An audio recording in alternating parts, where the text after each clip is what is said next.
শ্রী গোপাল ভট্ট এই সাই গোসারি করে স্নান যাত্রা উৎসব, জগন্নাথের স্নান যাত্রা উৎসব। তাই জগন্নাথ স্নান সেরে কোথায় এসে উঠেছে জানেন তো? পিসির বাড়িতে। পিসির নাম কি বলতে পারেন? জগন্নাথের পিসির নাম কি? হ্যাঁ বলেছি অনেকবার। হ্যাঁ না, বকুলবাল নাই। জগন্নাথের পিসির নাম কুন্তি দেবী। কুন্তি দেবী পঞ্চপাণ্ডবের মাতা।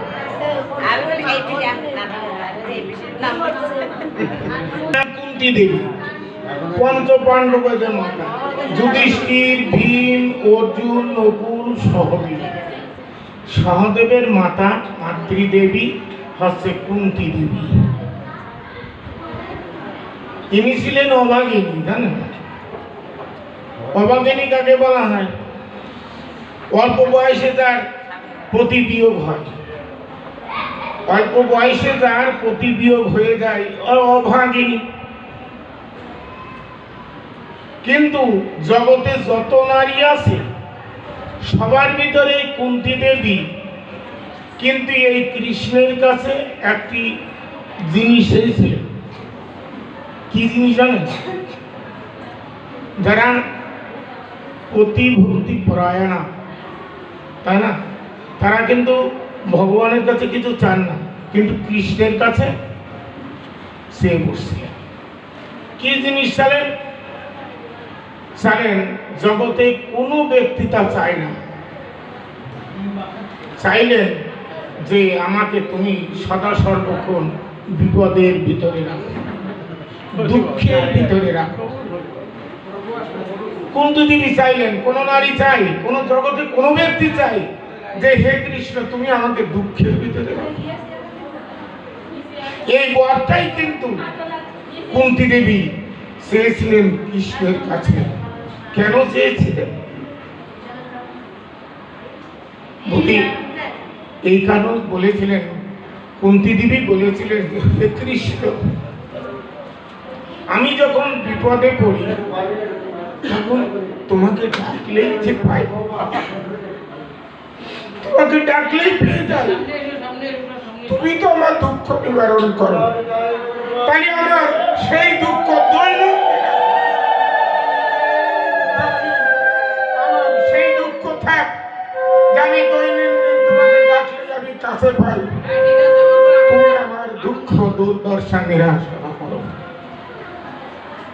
তাই না? দেখেন কত বাড়ি তাই কৃষ্ণের কাছে দুঃখটাই প্রার্থনা করলেন যে আমি যদি সেই দুঃখ এবং সেই বিপদের ভিতরে থাকতে পারি, তাই না?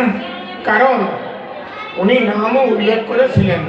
যেমন কুন্তি দেবী বৌমার নাম কি জানেন? বৌমার নাম কি? দ্রৌপদী। সেই দ্রৌপদী রে ওই যে দুর্যোধনের রাজসভার থেকে যে বস্ত্রহরণ করেছিল কৃষ্ণ তো রক্ষা করেছিলেন, তাই না? পাণ্ডব কুলের মান মর্যাদা মান সম্মান সমস্ত সব কৃষ্ণই রক্ষা করেছিলেন, আর কেউ কিন্তু সেদিন বন্ধুর ভাগী হয়নি। কথাটা বুঝতে হবে ভালো করে।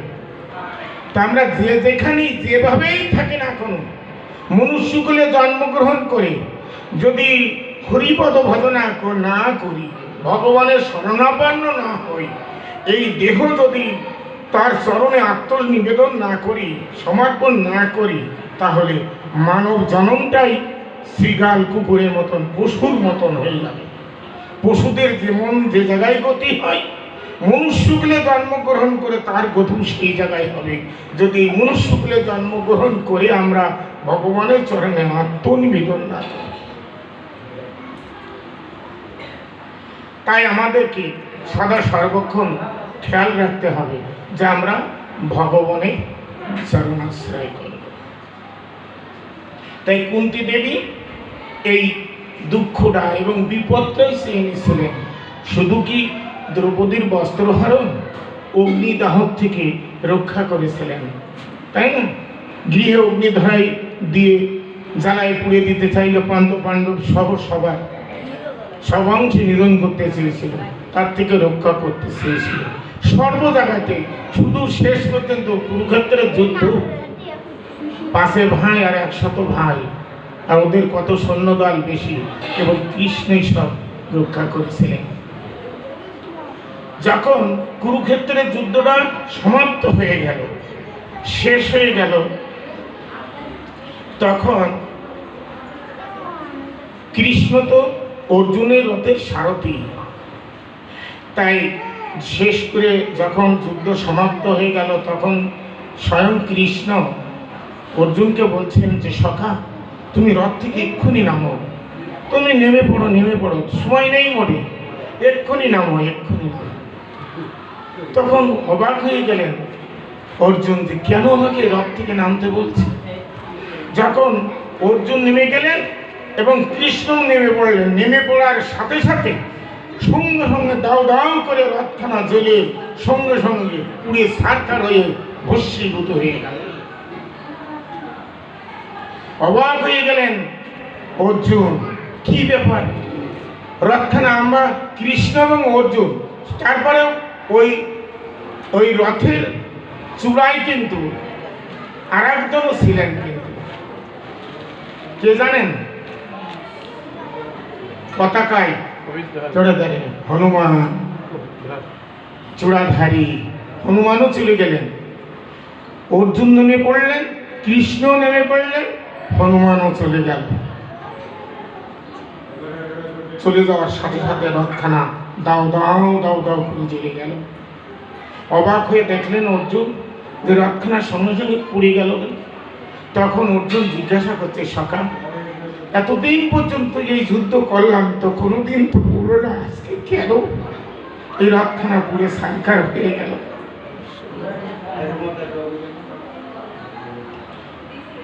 কৃষ্ণ বললেন, সখা, তুমি তো জানো না, শত্রুপক্ষ থেকে যত বাণ নিক্ষেপ করেছে, অগ্নিশর্মা বাণ যত নিক্ষেপ করেছে, সেই বাণের যে শক্তি সব রক্ষিত ছিল এই রথ। আজকে যুদ্ধ শেষ, আমরাও নেমে পড়েছি, সেই বাণের অগ্নিতে এই রথখানা আজকে ভস্মীভূত হয়ে গেল।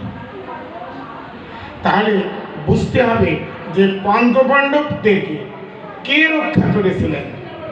একমাত্র স্বয়ং ভগবান অনাদিরাদি গোবিন্দ শ্রীকৃষ্ণ। বুঝতে হবে, জানতে হবে, শাস্ত্র এটা জানতে হবে যে আমরা যদি তার শরণাগত না হই, তাহলে বলতে হবে যে কি, যে আমি তোমার। শুধু তার কাছে গিয়ে চরণে নিবেদন করতে আমি তোমার। যখন আমি তার হয়ে যাব, তখন সে আমাকে নিজের করে নেবে, যে ও আমার আপন। তাছাড়া কোন রকম উপায় না। আপন জনকে রক্ষা করবে, আত্মসমর্পণ করবে, আমি তোমার, এই কথাটা বলতে হবে যে আমি তোমার। বলে আমি আর কারো হলে হবে না, আমি আর কারো দাসত্ব করবো না, আমি স্বয়ং ভগবান এর দাস, আর কারো দাস নেই। এইটাই ভাবতে হবে, তাহলেই ভগবানের করুণা লাভ হবে। আজকে আনন্দ ঘন দিন। এই লীলা মাধুর্য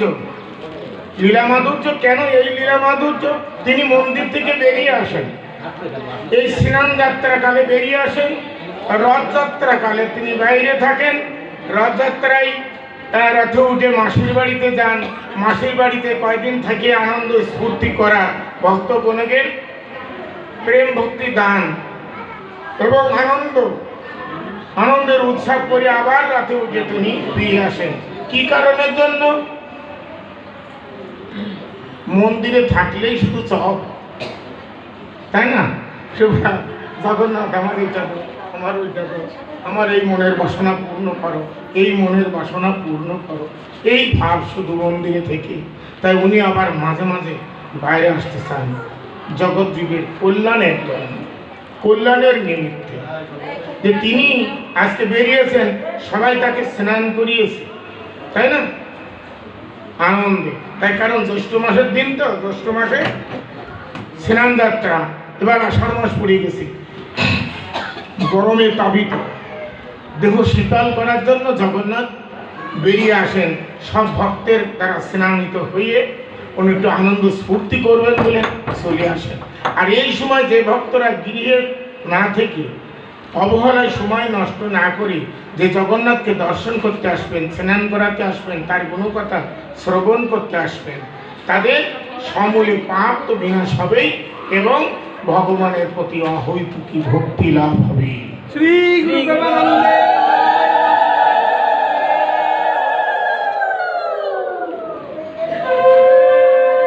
তাই আমাদের ভগবানের শরণাপন্ন। এবার আসুন, আমি একটু কোলাহল করলে হবে না, সবাই আসবেন। গুরুদেব, শ্রী গুরুদেবের অবমাননা হলে জীবের গতি কি হয়, এরপরে সামান্য একটু শাস্ত্র থেকে সামান্য একটু আস্বাদন, এরপরে আমার শ্রী গুরুদেব আছেন, তাঁর বদন থেকেও আপনারা হরি কথা শ্রবণ করবেন। অনেকদিন পরে উনি আসছেন, আজকে আমাদের সৌভাগ্য। অষ্টমাধ্যায়, সপ্তম অষ্টমাধ্যায়। একদিন না, মানে দেবতারা কোথায় থাকেন জানেন? বলতে পারেন? স্বর্গে থাকে। তা স্বর্গে কিন্তু একজন রাজাও থাকে। স্বর্গের রাজার নাম দেবরাজ ইন্দ্র। ইন্দ্র কিন্তু স্বর্গের রাজধানীর নাম কি? অমরাবতী। স্বর্গের রাজধানীর নাম অমরাবতী। যদিও স্বর্গের সব দেবগণরা থাকে, তাই না, তবুও তাদের অপরাধ দোষ ত্রুটি আছে। মনে করেন না যে আমি মৃত্যুর পরে স্বর্গে চলে যাব, কারণ স্বর্গের দেবতারাও সুখে নয়, স্বর্গের দেবতারাও সুখে থাকে না। সে জায়গাটাই সুখের স্থান নয়। আমি একটু বর্ণনা করি, বুঝতে পারবেন কি অবস্থা, স্বর্গের অবস্থাটা কি। তাই দেবরাজ ইন্দ্র একদিন রাজসময় সমাসী, সেখানে তাঁর সহধর্মিণী শশী দেবী তাঁর পাশে উপবিষ্টা। এই দেবরাজ ইন্দ্রের পাশে উপবিষ্টা শশী দেবী যখন পাত্র মিত্রগণ সহ সবাই প্রবিষ্ট, অমরগণ, তারপরে রুদ্রগণ, মহর্ষিগণ, সমস্ত দেবগণ সমস্ত উপবিষ্ট ছিল রাজসভায়। কিন্তু তিনি না প্রমোদে আত্মহারা হয়ে গেছে। প্রমোদ বোঝেন? শশী দেবীর সাথে, নিজের সহধর্মিনীর সাথে আনন্দে আত্মহারা হয়ে গেছিলেন সেই রাজসভায়। হিতাহিত জ্ঞান ছিল না এই দেবরাজ ইন্দ্রের। এত আনন্দের ভিতরে, প্রমোদের ভিতরে ছিলেন। শশী দেবীকে নিয়ে সেখানে অপ্সরাগণও ছিল, সবাই দেবরাজ ইন্দ্রের গুণকীর্তন করছিল রাজসভায়। আনন্দে প্রমোদে আত্মহারা হয়ে গিয়েছিলেন। কিন্তু যখন এমনিভাবে আত্মহারা, ঠিক সে সময় দেবগণের শ্রী গুরুদেব, নাম কি জানেন, বলতে পারেন? দেবগুরু বৃহস্পতি, স্বয়ং দেবগুরু বৃহস্পতি সেই স্থানে এসে উপনীত হন। যখন রাজসভায় আসলেন, তখন দেবরাজ ইন্দ্র এক নজর তাকিয়ে দেখলেন যে আমার শ্রী গুরুদেব এসেছেন। কিন্তু সেই শ্রী গুরুদেবকে অভ্যর্থনা আপ্যায়নাদি না করে, সাদর সম্ভাষণ না জানিয়ে কোনো রকমে আর দেখিবার সেই প্রমোদেই আবার মত্ত হয়ে গেল। আনন্দ প্রমোদে, শশী দেবীর সাথে আনন্দ প্রমোদে মত্ত হয়ে গেলেন। স্থির হয়ে দাঁড়িয়ে থাকলেন শ্রী গুরুদেব, দেবগুরু বৃহস্পতি। কিছুক্ষণ দাঁড়িয়ে থেকে ভাবলেন যে প্রমোদে আত্মহারা হয়ে গেছে এই দেবরাজ ইন্দ্র।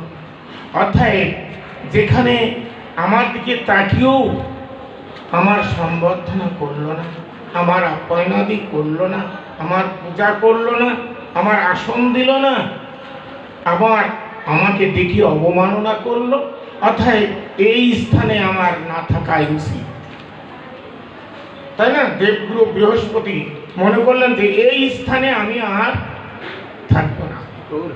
উনি সেখান থেকে হঠাৎ করে অন্তর্হিত হয়ে চলে গেলেন, নিজ গৃহে গেলেন, নিজ গৃহে অবস্থান করতে লাগলেন। এর কিছুক্ষণ পরে হঠাৎ করে যখন প্রমোদ বন্ধ হয়ে গেছে, আনন্দ উৎসব বন্ধ হয়ে গেছে, তখন দেবরাজ ইন্দ্র বুঝতে পারলেন যে তাই তো, আমার যে শ্রী গুরুদেব এসেছিলেন তাকে তো আমি অভ্যর্থনা করিনি, তাকে আপ্যায়ন করিনি, তার পূজা করিনি, তাকে বসতেই বলি দিনই, দিব্য আসন দেয়নি। আমি তো তার দিকে তাকিয়ে শুধুমাত্র মত্ত হয়েছিলাম। তাহলে তো আমার শ্রী গুরুদেবের প্রতি আমার অবমাননা হয়ে গেছে। আমার এখন কি করা উচিত? নিজে নিজেই চিন্তা করছেন দেবরাজ ইন্দ্র। চিন্তা করতে করতে করতে শেষকালে উপায় করলেন যে আমি শ্রী গুরুদেবের গিয়ে চরণে লুটিয়ে পড়ব, পড়ে তার কাছে ক্ষমা ভিক্ষা চাব, তাহলে যদি উনি আমার প্রতি কৃপা করেন। এই কথা ভাবতে লাগলেন। ভাবতে এই কথা যখন ভাবছেন, অন্তর্যামী শ্রী গুরুদেব উনি বুঝতে পারলেন যে দেবরাজ ইন্দ্র তো নিশ্চয়ই আমার কাছে আসবে। অর্থাৎ এখন সে যেমন ভাবে মত্ত হয়েছিল, তার কিছু সত্তা পাওয়া উচিত, তার সাজা প্রাপ্ত হওয়া উচিত। শ্রী গুরুদেব তাই মনে করলেন, করে সেই নিজ বাসাগৃহ থেকেই উনি অন্তর্হিত হয়ে গেলেন, মানে কেউ যাতে খুঁজে না পায় এইভাবে গিয়ে তিনি অবস্থান করতে লাগলেন। এদিকে দেবরাজ ইন্দ্র সেই শ্রী গুরুদেবের গৃহে আসলেন, এসে খোঁজ করতে লাগলেন, কোথাও গুরুদেব নাই, গুরুদেব নাই। খোঁজ করে সমস্ত দেবতারা মিলে শ্রী গুরুদেব কোথায় কোথায় আছেন তিনি খোঁজ করতে লাগলেন। খোঁজ করতে করতে করতে করতে কোথাও খুঁজে পেলেন না। যখন না পেলেন তখন কিন্তু শক্তিহীন হয়ে গেলেন দেবগণেরা। গুরু অবমাননায় অত্যন্ত শক্তিহীন হয়ে গেলেন। কেমন ভাবে? এই তথ্যটা কিন্তু অসুররা জানতে পারলেন। অসুররা জানতে পেরে কি করলেন? সময়ের সুযোগে সদ্ব্যবহার করবে, তাই না?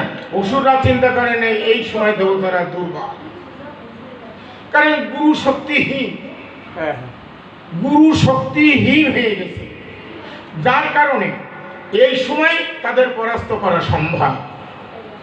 ওই অসুরগণ সবাই এসে তখন ওই বাণ নিক্ষেপ করল দুর্গুণের। এরা তো শক্তিহীন, দুর্বল হয়ে গেছে, কি করবে উপায় নেই। কারো মস্তক, কারো কান, কারো চক্ষু, কর্ণ, নাসিকা, জিহ্বা সব কেটে কেটে সরকার করে দিল সমস্ত অসুররা। তখন চিন্তা করলে ইন্দ্র নিজেই বুঝতে পারলেন যে আমরা গুরু শক্তিহীন হয়ে গেছি, গুরু আমাদের ছাড়া হয়ে গেছে, গুরু অবমাননায় আমরা শক্তিহীন। অর্থাৎ যত রকমই ক্রিয়াকর্ম করি না কেন আমাদের কোনো ফল আর হবে না।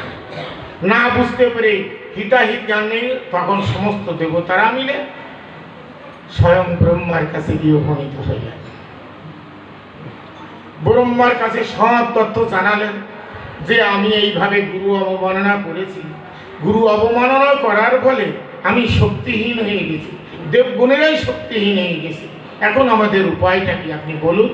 আমাদের তো গুরু নাই, আমরা গুরু ত্যাগী হয়ে গেছি, গুরু আমাদের ত্যাগ করে চলে গেছে, আমাদের উপায়টা কি?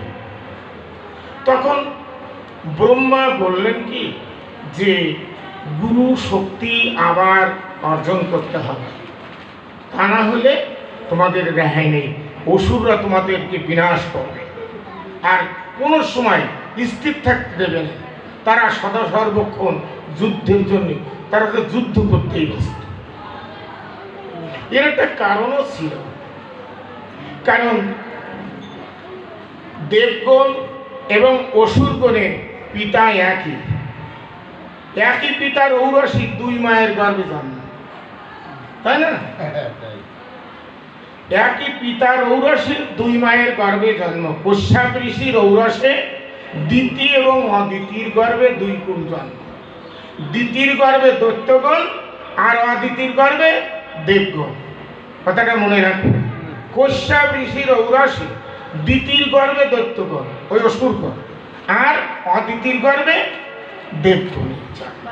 কিন্তু দেবগণেরা ওই স্বর্গরাজ্য দখল করে থাকলো, অসুরদেরকে পাত্তা দিল না। এই কারণের জন্য সর্বক্ষণ যুগে যুগে দৈব আসুরি এই যুদ্ধ বিধেই থাকে, কারণ ওদের কোনো পাত্তাই দেয় না। আর দেবতারা সর্বক্ষণ ভগবানের শরণাপন্ন, অসুররা কর্মশক্তিতে শক্তিমান। দুই দিকে দুই ভাগ। দেবগণেরা ভগবানের শক্তিতে, ভগবানের আশ্রয়ে শক্তিমান, আর অসুররা কর্মশক্তিতে, বলে আমরা নিজেরাই কর্ম করে শক্তি অর্জন। হ্যাঁ, কর্মশক্তিতে। এই কর্মযোগের যোগী দেখাইলেন অসুরকুলের গুরু শুক্রাচার্য। তিনি দেখাইলেন, শিষ্যগণকে শিখাইলেন যে কর্মই সব থেকে উত্তম। কর্ম করো, শক্তি অর্জন করো, করে সম্পদ লাভ করো। আর দেবতারা সম্পূর্ণ ভগবানের আশ্রয়। এই কারণের জন্য দেবগণেরা সবসময় স্বর্গলোকে থাকে, কিন্তু দেবতারা কখনোই, অসুররা কখনোই কিন্তু বলি মহারাজ, হিরণ্যাক্ষ, হিরণ্যকশিপু, কোনো দিনই রাবণ দেবতাকে কখনো সুস্থ থাকতে দেয়নি, সদা সর্বক্ষণ তাদের পিছনে দিয়েছে, তাই না? দেখবেন খেয়াল করে মহিষাসুর দেবগণের পরে কিভাবে অত্যাচার শুরু করে দিল। কালে কালে কালে কালে দেবতারা কখনোই সুখে না স্বর্গধামে। মনে করে অনেকে যে আমার মা বাবার স্বর্গধামে পাঠাই দিচ্ছে, কি সব যতটুকু পূর্ণ করবে ওখানে একটু সুখ ভোগ করে আবার চলে আসে স্বর্গধামে। কয়দিন স্বর্গের দেবতারাই সুখী না, তো আমরা সেখানে দেখি সুখ লাভ করবো। এইবার কি পরিস্থিতি হলো দেখেন, ব্রহ্মা নির্দেশ করলেন তোমরা কাজ করো। ত্বষ্টার পুত্র বিশ্বরূপ নাম করে একজন ব্রহ্মচারী আছে, ব্রাহ্মণ, তাই না? সে অল্প বয়স, মানে ইন্দ্রদের পুত্র স্বরূপ হবে, দেবগণের পুত্র স্বরূপ, ত্বষ্টার পুত্র বিশ্বরূপ, মানে ওই বিশ্বরূপকে তোমরা গুরুত্ব করো, আবার গুরুকরণ করো। গুরু বলে তার কাছ থেকে সে যে বিদ্যা দেয়, সেই বিদ্যার জোরে তোমরা আবার শক্তিমান হও। তখন সেই ব্রহ্মর আদেশে এই দেবরাজ ইন্দ্র এবং দেবগণ সবাই চলে আসে এই ত্বষ্টার পুত্র বিশ্বরূপের কাছে। বিশ্বরূপ শিশু বালক ব্রহ্মচারী, অত্যন্ত সাধক রায়ণ, বিদ্যা অর্জন করেছে যথেষ্ট। তাকে গিয়ে বলল যে দেখো, আমরা তোমার শরণাপন্ন, আমরা গুরুহীন হয়ে গেছি, শক্তিহীন হয়ে গেছি, তাই ব্রহ্মার নির্দেশে তোমার কাছে এসেছি। তুমি যদিও অল্প বয়স্ক, তবুও কেন ভাগবত এখানে সিদ্ধান্ত দিচ্ছেন, যদি বয়স কম, শিষ্যর যদি বয়স বেশি হয় আর গুরুদেবের বয়স যদি কম হয়, তবু যদি বিদ্যায় যদি তিনি পারদর্শী, পারমার্থিক বিদ্যায় তিনি পারদর্শী, তুমি গুরুদেব তখন জ্যেষ্ঠ হয়ে যায়। হ্যাঁ, এই কারণে তো গুরুদেবের বয়স যদি কম থাকে, কিন্তু তিনি পারমার্থিক তত্ত্বগুণে তত্ত্বদর্শী, আমি তো তার কাছে কিছুই না। এই কারণে তিনি শ্রী গুরুদেব জ্যেষ্ঠা, এই গুরুদেবের কাছে শরণাপন্ন হতে হয়। তা তখন অনেক এই বিশ্বরূপ বললেন, দেখেন পৌরোহিত্য কাজ করা অত্যন্ত নিন্দনীয় কাজ, ওটা যোগ সাধনায় মানে ভগবত সাধনায় বিঘ্ন ঘটে। পৌরোহিত্যে কাজ করতে গেলে অনেক অপরাধ ঘটে। ভাগবত সিদ্ধান্ত দিচ্ছে, এটা বিশ্বরূপী বলছে ভাগবতে, যে পৌরোহিত্যে কাজে অনেক সময় সেবায় ত্রুটি ঘটে, অপরাধ ঘটে, তাতে বিঘ্ন ঘটে। কিন্তু যদি কোনো সাধক একাধিকভাবে একাগ্র চিত্তে ভগবানের সাধনা করে, তার সাধনায় সিদ্ধ লাভ হয়। কিন্তু পৌরোহিত্যে ত্রুটি আছে। একথা তবুও যখন তোমরা আমার শরণাপন্ন ব্রহ্মার আজ্ঞায়, তখন আমি সেই কাজ করতে বাধ্য করব। তখন সমস্ত দেবগণ ওই বিশ্বরূপকে গুরুবরণ করে তার কাছ থেকে মন্ত্র মহাবিদ্যা দেবরাজ ইন্দ্রকে উনি দিলেন। এই বিশ্বরূপ মহাবিদ্যা, যা বৃহস্পতিও দেয় নাই, সেই বিদ্যা। এবং সেই বিদ্যা কি অসুরগণের শক্তিকে আকর্ষণ করে এনে, সেই বিদ্যার জন্য অসুরগণের শক্তি আকর্ষণ করে টেনে এনে দেবগণকে বিতরণ করতে লাগলেন। এই বিশ্ব করতে লাগলেন, সেইভাবে গুরুবরণ করে চলতে লাগলো। চলতে চলতে একদিন ঘটনাক্রম জানতে পারলো কি, এই যে বিশ্বরূপ না, বিশ্বরূপের মাতামহ ছিল অসুর পক্ষে। মাতামহ মানে দাদু, তাই না? তা যদিও দেবকুলে গুরুবরণ করে পৌরোহিত্যের কাজ করছেন,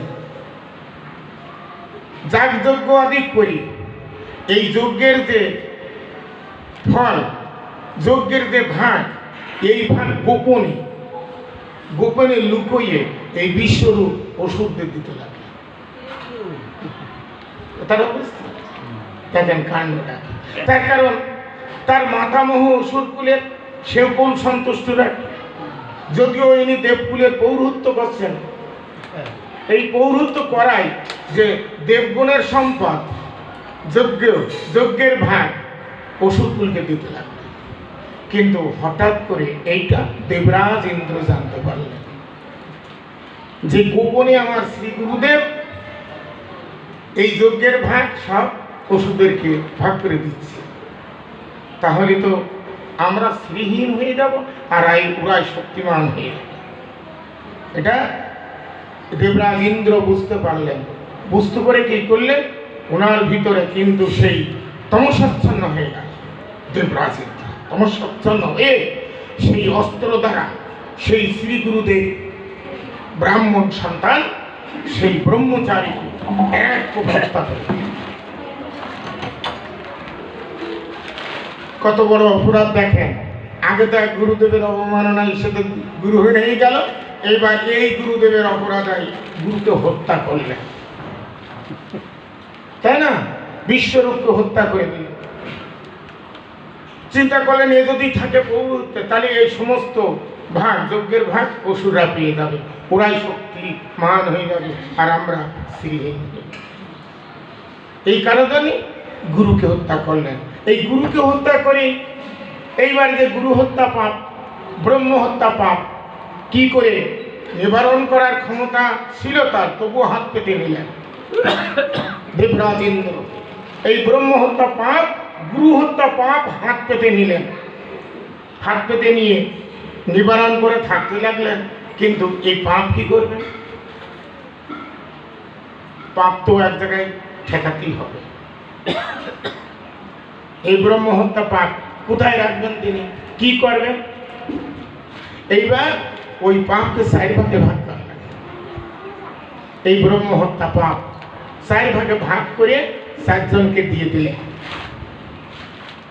4 জন এই ব্রহ্ম হত্যা পাপগুলি 4 জনে নিয়ে নিল। কি লোভের বশবর্তী হয়ে কেমন ভাবে? একটা ভাগ নিল জল, এই ভাগটা এই ব্রহ্ম হত্যা পাপ।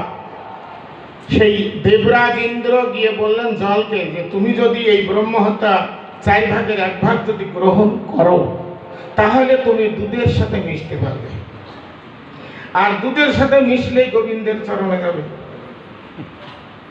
দেখেন, জল লোভ করলো যে আমি দুধের সাথে মিশে আমি গোবিন্দের চরণে চলে যাব, তাই না?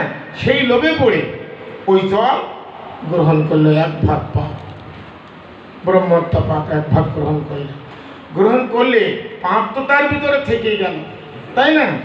তাই জলের ভিতরে পাপ, সেই পাপটা কখন দৃশ্য হয়? জলের ভিতরে পাপ কখন দৃশ্য হয়?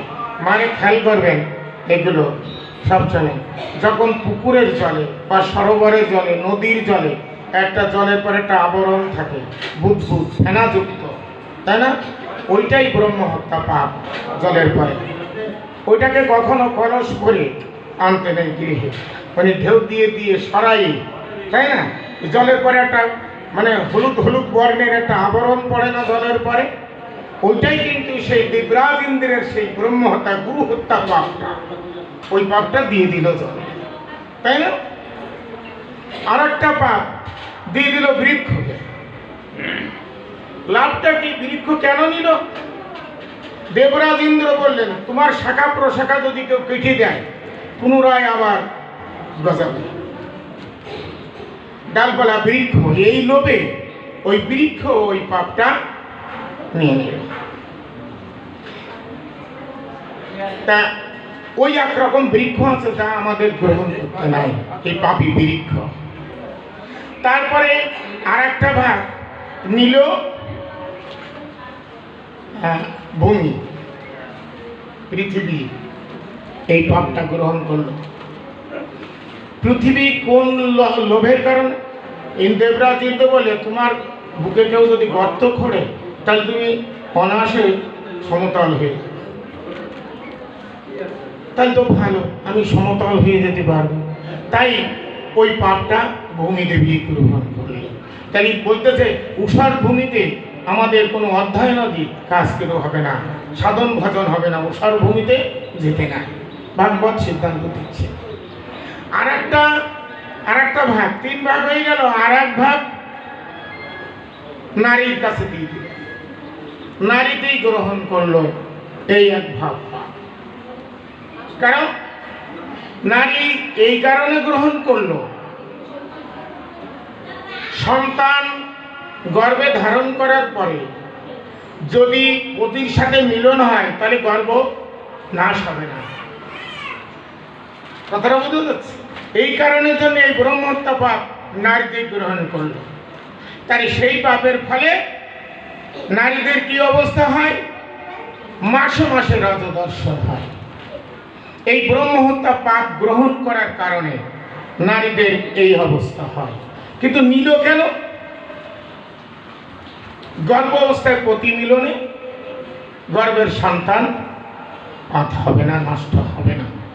এই বিদায় নারীদের এই অধ্যায় পাপ গ্রহণ করেও। কিন্তু আবার ভাগবত শাস্ত্রে এখানেই বললেন যে রজদর্শন করা নারী দর্শন করতে নেই, খুব গোপনে থাকতে হয়, এরা খুব দূষিত হয়, তাই না? অনাচারী অবস্থায়, এই দূষিত অবস্থায় যেখানে সেখানে গেলে অপদেবতারা তো পেয়ে বসে। আর তা বাদেও ভগবানের পূজা অর্চনা করা নিষিদ্ধ।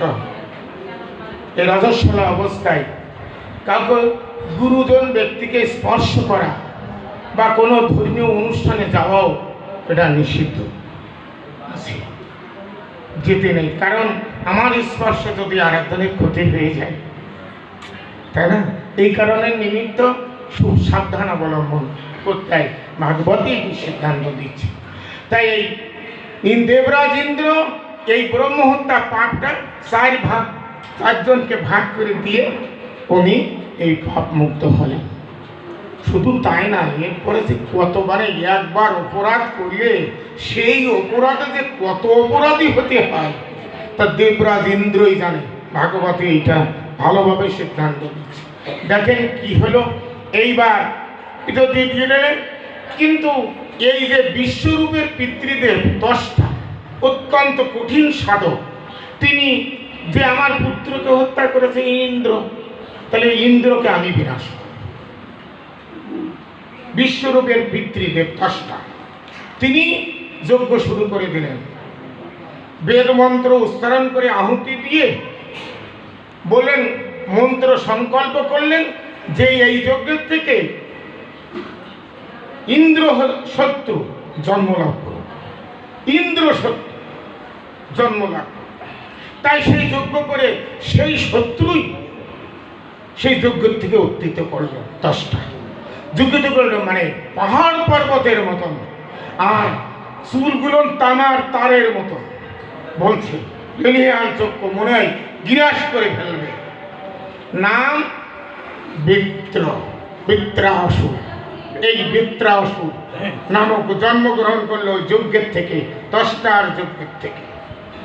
যখন আরম্ভ করলো এই 10টাই হচ্ছে ইন্দ্র শত্রু, তখন এই 10টার পুত্র যজ্ঞ থেকে যে জন্মন করলো এই বৃত্রাসুর মহাশক্তিশালী হয়ে করাল গ্রাসে মনে হয় এলিয়ান সব একেবারে গহব্বরে সব পুড়ে দেবে দেহের ভিতরে, এত বড় শক্তিশালী এই বৃত্রাসুর। তখন ওই দেবগণের পরে অত্যাচার করে দেবগণেরা এহেন বৃত্রাসুরকে দেখে শুধু